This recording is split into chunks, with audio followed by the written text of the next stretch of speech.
Good afternoon, everyone. Thanks so much for having me in today. My name is Trevor Thompson, for those of you who don't know me. I am the West Coast representative for Sony PlayStation, digital media sales and sponsorships. And I came in here today to really kind of give you an overview of PlayStation, some of the new opportunities we have, kind of talk about the gaming space in general, and then really look into specific opportunities for advertising placements across our console. Please feel free at any point in time to stop me, ask questions. For a lot of people, PlayStation is kind of a new environment and a new platform, so I'm not surprised if a lot of people don't quite understand things right off the bat, so feel free.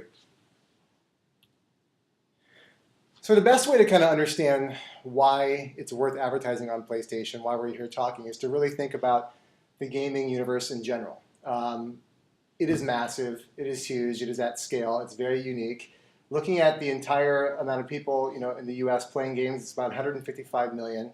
We're in over 50% of US households, meaning that over 50% of US households have either an Xbox One or a PlayStation or a Wii. Some have both, and we'll get into those kind of numbers and how they overlap a little bit later.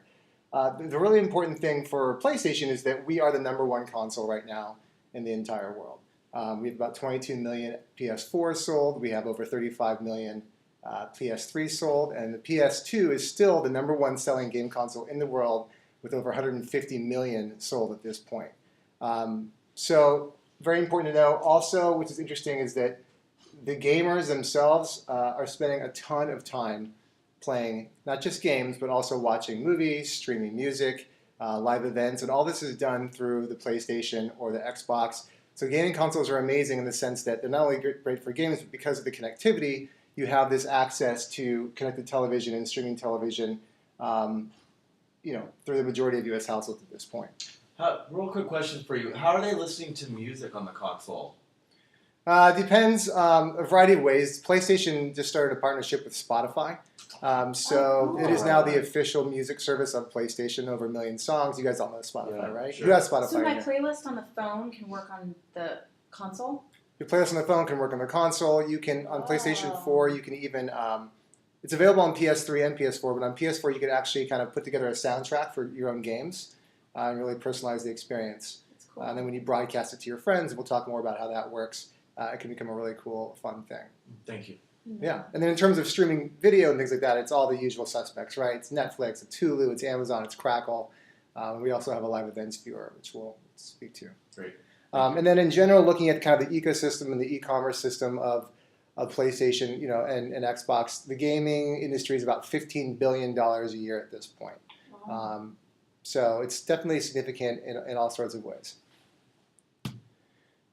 We're coming up on the 20th anniversary of PlayStation, and to kind of celebrate that, we had the people at the PlayStation kind of headquarters in San Mateo put together a fun sizzle reel. So you're gonna see some favorites from games from PS2, PS3, characters you know and love. Also a little bit some snapshots of some passionate fans kind of freaking out at new game announcements during PlayStation press conference and things like that. So it's a really nice way to kind of get an idea of what makes PlayStation so exciting. And I'll go ahead and start now and let me know what you think. Begin video and video. Wow, that was cool. Yeah, it's pretty good, right? So again, we covered this a little bit, but looking at kind of where PlayStation came from, its humble beginnings back in the 90s with PlayStation. The PlayStation 2, I said, still is the most popular game console in the world, actually, with over 150 million sold to date. PlayStation 3 has historically been very successful as well, with over 80 million sold. But the real kicker has been PlayStation 4. We sold within the first 24 to 48 hours, we sold over 1 million consoles. Right out of the gate, it absolutely crushed Xbox One. During the first year, it was about 3-1 in terms of PlayStation over Xbox One. Xbox got smart, cut their pricing, improved some of their marketing. They've caught up a little bit, but it's still about 2-1 internationally. You're getting closer to 1-1 domestically. But there's no doubt that PlayStation by far is the market leader with the next-gen consoles. What makes PlayStation 4 special is a couple things. One is the connectivity. Over 90% of people are connected to the internet through PlayStation. They do this, and this allows them to do some really fun things, like share their gameplay on live streaming apps like Twitch and Ustream. PlayStation 4 became the first console built into the hardware you could automatically stream live from the console itself. So Twitch, which is pretty popular. Again, for those of you who don't know, does anybody know what Twitch is in here or use Ustream? So basically live streaming your gameplay and how popular that is. Amazon just spent $1 billion last year to acquire Twitch. So it just gives you an indication of how popular this is and how valuable this audience is to companies. So can we buy the ads in Twitch then? You cannot buy the ads in Twitch at this point. I mean, technically, you can buy the ads in Twitch, but they are in charge of their inventory. So at this point, it's the surrounding ecosystem. We'll get into the ad placements a little bit later. But just again, we're talking more about how people use the PlayStation, what makes it special from a consumer experience. You can also directly share your gameplay to Twitter and to Facebook from a button built right into the hardware on the PlayStation, a share button. So that's pretty cool. And then again, we talked about availability of Spotify and the streaming video apps. So all of this is made possible by PlayStation 4's connectivity, and that's another reason why it's been so popular. The real thing, I think, that drives the popularity of PlayStation, though, of above and beyond the fact that you can stream video and you can play music, is the fact that this is first and foremost, PlayStation has been a gamer's game system. Greatness awaits is the slogan.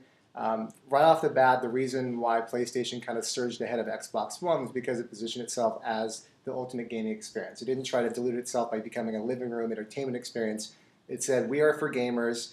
Gamers are number one priority. And you look at the titles coming out this year. We have titles like Batman, Uncharted, The Last of Us, Last Guardians. Some of these are exclusive first-party studio games. Some of them have exclusive add-ons or download packs.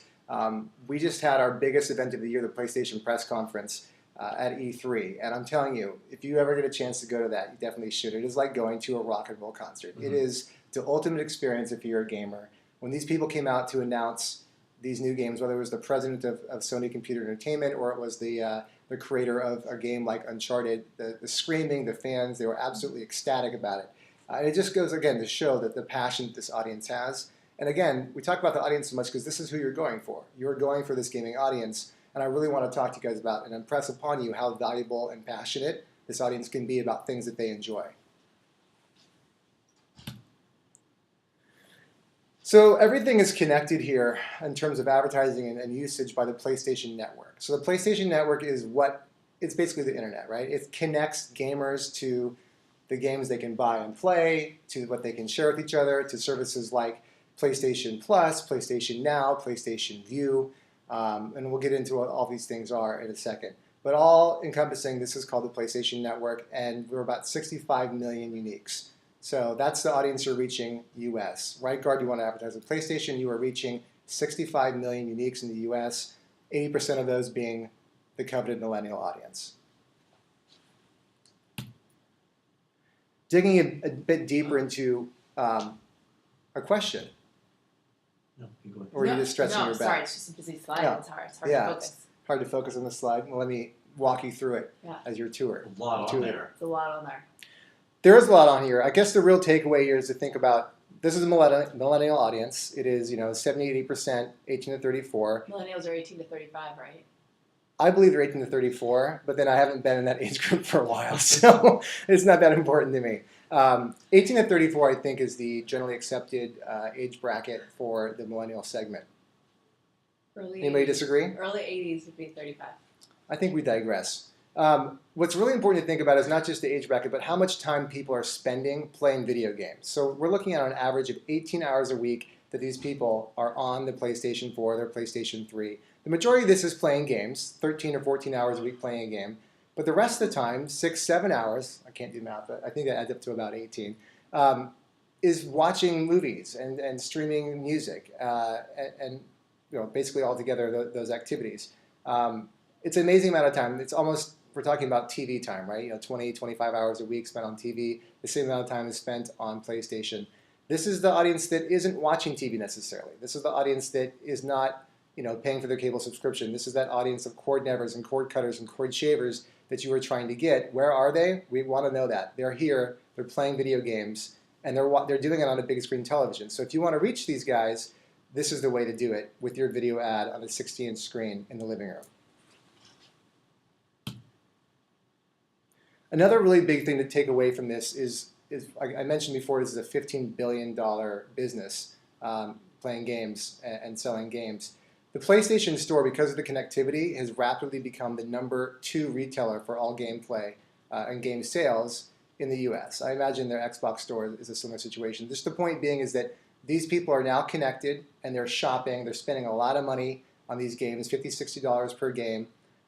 So if you have an opportunity through PlayStation to have your native video ad within that e-commerce experience. So you're one click away from someone willing to spend quite a bit of money or possibly shopping for a movie to download. If you happen to be selling, movie downloads, this is the way to do it. But again, it's that mindset, it's that e-commerce environment, and then you have the passion added on to, what these gamers have, and it's a really kind of compelling experience. The best way to really understand the experiences for advertising is to basically see them live. We didn't have an opportunity to bring a PlayStation in here today because of connectivity issues.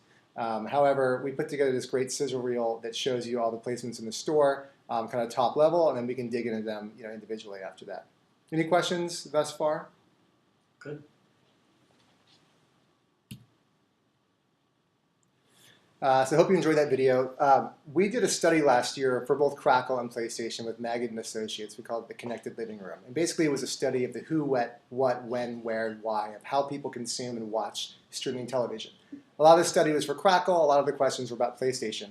And one of the big takeaways we found, it was actually a big surprise and a welcome surprise, was that, and this is a self-selected response, is people said, what do you think about PlayStation native ads? Do you pay attention to them? Do you like them? Do you find them annoying? And when you compared to all the other types of interactive advertising, even video commercials, which we love at Crackle, PlayStation native ads scored way higher in terms of people paying attention to and interacting with the ads than any other placement you can buy online, which I think speaks volumes to the value of the proposition. So let's dig a little bit into the actual placements on PlayStation. So when you first enter the PlayStation environment or the user experience, user UI, you're greeted with something called the What's New placement. So on PlayStation 4, the What's New placement, this is your kind of social headquarters. This is where you turn it on and immediately you see what you've been doing, what games you've been playing, what games your friends have been playing, what shows on Netflix they've been watching. It gives you you can catch up with what everybody's doing in that PlayStation network. So Trevor, do I have to be connected to my friends to see that activity, or is that just through logging in?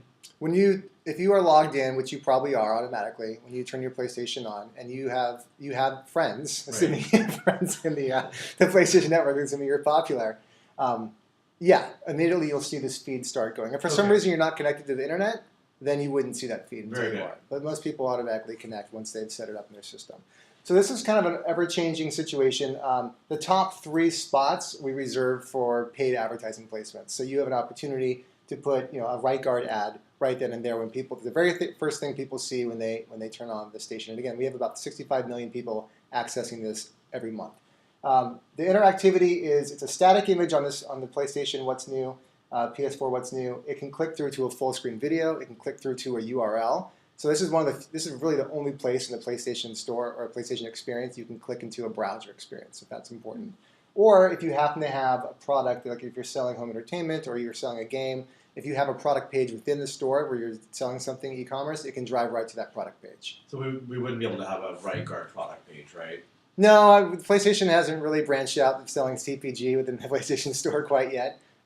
There are times when non-endemic companies do build out a product page, and that would be, for instance, if you had, so we did something huge with Nike. Air Jordan did a very cool short-form video series with Blake Griffin and Chris Paul, and it was basically a series of 3 to 5 minute videos that we basically built a product page that kind of held all those together. So it was like 3 or 4 episodes. So the product page became a place for them to have all their videos, and instead of buying them, you just downloaded them for free. So that can happen if there's the right kind of experience.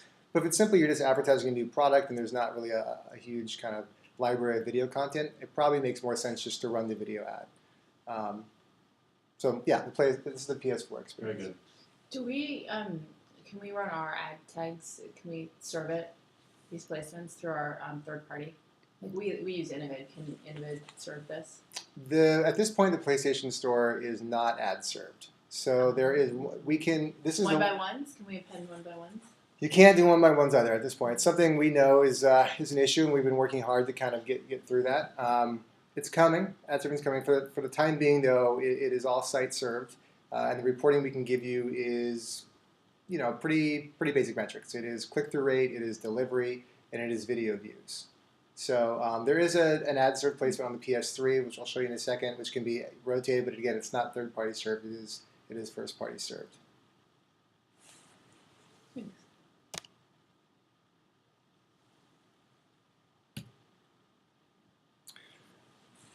I think they told us that about 3 years ago too. I'm just trying to think about the last time we met.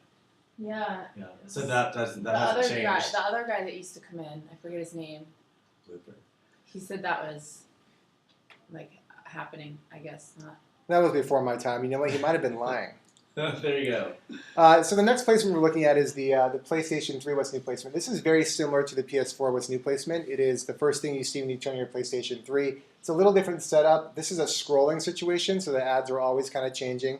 Again, I mentioned there are ad served placements in the store. In the experience. This is the one ad served placement. It does rotate, and it's sold on a CPM basis. Oh, so we can use our tags here. Can't use your tags here. I'm just saying it is ad served, so it is rotational. It's ad served. It's site served on our end, but It's it is proprietary. every other placement in the store is set up as a roadblock situation. So you're buying it on a weekly basis, and we put them up on Tuesdays and bring them down on Tuesdays. Some last a week, some last a month. The idea is that the PlayStation experience. Why Tuesdays? It's something to do with the way the store refreshes its content, and it's built in at this point. Once we're ad served, and I know we talked about it 3 years ago, and it sounded like it was coming any day now. We believe it's coming any day now. This won't be an issue. But at the time being, we launch all the new products as well as advertising products on Tuesdays and bringing down the following Tuesdays. Yeah, games and movies. Oh yeah, games come out on Tuesdays. That's Yeah, right. That makes most sense. Okay. Oh yeah, games come out on Tuesdays. That makes so sense. higher traffic. That makes sense. Yeah, that's the time that the Wow, traffic you that's must be the a gamer. highest. Yeah, every day. 30 minutes. So the welcome roadblock is probably the most impactful and the biggest impact unit in the entire PlayStation Store. It's kind of our Yahoo homepage. It's basically 20 million impressions in a single week. So when you open up the PlayStation Store, you get one step past that what's new area where you see all your friends. You go into the store and you're in the e-commerce environment. The very first thing you see is this giant full screen tapestry that is video enabled. So there's a couple different templates we can use here, but for the most part what you're seeing is a large background, a smaller spot for a video, which there's no real video length. This could be long form video. And then a room for a display unit, so you could click through to a product page if you wanted to. If you don't have a product page in the store and you're just, say, announcing a movie, this is simply a video that plays, and we can tell you how many people are playing your video. But again, on a full screen experience, and I'll show you a video clip in a second of this, it's a really highly impactful unit. Again, 20 million impressions. Do you know off the top of your head what the specs are for like the file size? I know you said it could be any length of time, but it must have to fit inside of something. The limit is 100 megabytes. Okay, very good. Thank you. But that depends. The length depends on, I guess, the quality of your video. Great, thanks. And we can do. There are placements where we can do multiple videos. So if you have something that is heavier than that, we can break it into separate pieces.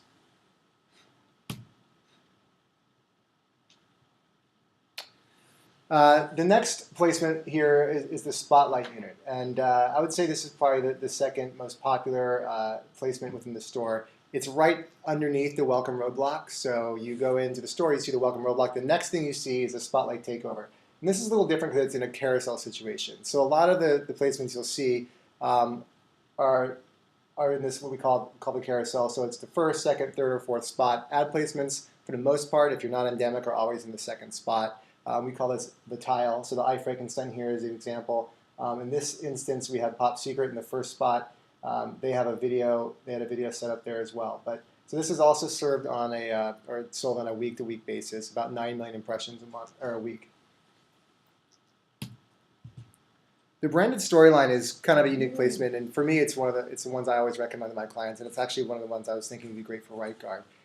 Think of it as a custom channel. So within the nav, we call it the nav tree in the store, you'll see things. You go in the store, you'll see new games coming soon, videos. This is where the organic nav tree. We'll put a channel in there about halfway down the tree, specifically for the advertiser. So in this case, Nike was advertising their new shoe, and they built a channel in there. Up to 3 to 5 to 7 screens sometimes, and it's a pretty flexible template. So we could put, in this case, we put one video on it. We can put 3 to 5 videos on each screen. Highly interactive, very immersive. It works great for movies. They can do each screen can be a different character with some B-roll footage and some trailers and outtakes. In this case, Nike had a ton of video content, everything from their brand videos to behind the scenes and some longer form content. So they've actually done this 3 or 4 times now for different products. It's been very, very good for them. They said of all the video distribution platforms they've used, it's driven the most video views out of any one. I think I saw one of these live for Hulu on your console. Very cool. Yeah, Hulu's a very Several big panels. advertiser with us. I was a little confused because I thought I was actually going to Hulu for some reason, but then I realized I was in what Yeah. looked like an advertisement. Well, what's nice about this is that, to your point, it is organic, and Yep. it feels like a part of the store.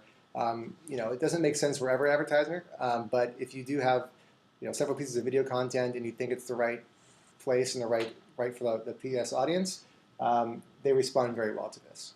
Amanda, can you take a follow-up note for our team? I think this would be really good for Yeah, us I to already took a explore. picture. Oh, I took a okay, picture. great. I think this would be good. We're launching a new scent, actually, of our deodorant. And then we have about 4 or 5 different videos. I just seems like a really good I platform. think each one to- could be a different scent. That could be really Yeah. cool. Yeah, it's a great idea. How long does this run for? This is a month long, so this is one of the few placements that extend longer than a week. So It's great. again, goes up on Tuesday, comes down on Tuesday, but it's an entire month. It's about 10 million impressions a month. And do you guys drive traffic to it through ad units, or you just promote it on the navigation there, and that's how it. By just simply putting it in the nav tree as basically a custom channel, it can say right guard or whatever you want it to say. It Great. gets on its own 10 million impressions a month. Fantastic. There are times there are certain ways we can drive more traffic to it throughout the store, but the basic execution is just a placement in the store. We'll name it our new scent, Sweaty Stick. It's confidential. Please don't tell anyone that. So the rest of the placements in the store are kind of run-of-site category placements. They aren't necessarily driven to specific sections. We kind of gone from huge roadblocks that are highly impactful to we narrowed it down to some kind of almost like, think of it as run-of-site placements. But they are within categories of the store, popular categories like games, movies, TV shows, add-ons, demos. And again, it's usually that first or second placement. All these placements are video interactive, so you hover over to start playing the video. You can click through to the product page again if you have a product page, and if not, it is simply just the experience of watching what we hope is great content from beginning to end. And another snapshot of some different categories in the store where you can run your placements. So those ROS banners, how are those sold as like a fixed fee, or is that how Is it do you guys price CPM? that? They're on a CPM basis. They're on a yeah. CPM. Okay. So we can fill out the plan with CPM impressions that run kind of all throughout the categories. There are a few categories that are locked down for a roadblock. For instance, the most popular category is new games. Right? So everybody, other people are going to find and buy the newest games. So, but for the most part, these run-of-site categories are CPM based. Great. So moving outside of just kind of ad units and to some more interesting kind of special experiences, we have an app, PlayStation has a first-party app called the Live Events Viewer in the store. You download it just like you would download Netflix or Hulu or Apple or Amazon or Crackle from the PlayStation Store. But what it is essentially it's a place where people can watch pay-per-view experiences. They can watch sports. They can watch concerts, just like you would on HBO. It's also a place where when we have our live events, like the PlayStation press conference for E3, we stream it live, and it's been downloaded 3 to 4 million times at this point. So we have an audience through this app itself, about 3 to 4 million people, and it's also broadcast through the app via the PlayStation blog, which has access to, say, another 20 million people. But what's cool about this is for the first time ever, we decided to start allowing advertisers to get involved with the live events viewer. So in a first-party situation that we own, like the PlayStation press conference, an advertiser next year will be able to own the pre-roll, own the post-roll of the press conference, and then any sort of promotion, bless you, any promotion we do throughout the store to drive traffic and awareness to that event, and that usually starts a couple days before the event and then even afterwards, we'll have co-branding associated with it. So wait, I could watch UFC for free? Through the live events viewer, some events are free and some are pay-per-view. So UFC, I believe if it's advertised there, is probably just like it would be in another video environment, like say HBO or something, or DirecTV. Cheating the system. Yeah, Wow. cheating the system, but not so much. And then again, just kind of a snapshot of where you'd be able to, if you did become a sponsor of one of these experiences, where you can reach people in the U.S., Canada, Latin America, And then again, there's different ways throughout the store where there's co-branded experiences. So if it's of interest to you, if streaming live streaming is of interest to you guys at all, we can talk more about that for next year's big PlayStation event, and also the PlayStation Experience, which is in December, a big event for gamers in Las Vegas. The newest and probably the most buzz and exciting product at this point is PlayStation Vue. Has anybody here heard of PlayStation Vue at all? Yes. Yeah. Anybody use it? That would be just almost too much to No, ask is for there at like this a free point. trial for LA? There's a free trial. There is? There is a free Oh, 'cause trial. I was trying Sling TV. Are they the same thing? They're very similar in the sense that they are live streaming and on-demand television Yeah. available through the internet. In this case, Sling is a little more limited in what it offers. It is not on-demand. It's just live TV, and there's no Okay. DVR functionality. But the idea is that you are essentially getting pay TV through the internet as an alternative to DirecTV or Comcast or Time Warner. So it's cloud-based. It's cloud-based. How much is it? Sling TV, I'm not sure about. PlayStation Vue has got 3 separate tiers, so think of it almost identical to a pay TV or MVPD experience. We offer 3 different bundles, just like DirecTV offers 3 different bundles. It starts at, I think, $60 and goes up to $70, depending on the kind of channels you want. At this point, we have pretty much every channel you could need. We have NBC, we have Fox, we have CBS, we have AMC, we have Viacom channels. The only channels we don't have are Disney channels at this point, but we're in negotiations with them, and it'll eventually happen. And once we get ESPN, I think that this will become a much more compelling and easy to kind of adopt service. But the idea here is that you own a PlayStation 3, you own a PlayStation 4, you have access immediately to PlayStation Vue, to live streaming television. The user experience is very similar to what you experience in the EPG of, say, a DirecTV, day and time and show. You can watch live TV, you can record things and hold them in the cloud for up to 30 days. It automatically records your favorite shows 3 days, before or behind, so that you don't have to actively be recording things at all times, and you won't miss it. So it's still kind of early days for this. We have access to about 2 minutes an hour of commercial inventory that we can sell you. You guys are part of OMD. We made a holding company deal. We've talked about this before, but as part of that holding company deal with OMG, you have exclusive access to the first year of inventory within PlayStation Vue. When's that up? When's the contract When's up? our year up? Yeah. Not for a while yet. Oh, good. Okay, Yeah. so we could do. Okay, I think there's plenty of time if you're interested in doing it. got it. And again, So wait, and you're in how many markets right now? Like we can't make a national buy yet. nationwide, no. We're in 5 markets now: New York, Philadelphia, Chicago, LA, and San Francisco. We're scheduled to roll out probably about 10 different markets by the end of the year. Again, it's early days. We don't know what the scale is going to be. We don't know exactly what the advertising experience is going to be. But for now, if you are interested in this new space, if you think it'll be cool, if you're looking for somebody who's incredibly attentive and tech savvy and leaning forward, this is a really interesting opportunity. Cool. And that's kind of it. Again, just kind of as an overview, looking back, the #1 gaming console in the world, amazing video advertising integration examples, a live TV network, a live streaming events viewer. We didn't talk too much about this, but we also are producing original content that you can wrap your brand around. So a ton of great ways to really kind of reach this millennial, hard-to-reach audience. Anyway, look forward to hearing some more questions, and I'll be in touch. Do you have an IO with you? I do. You guys ready to sign? We were ready to sign. I have like $1 million to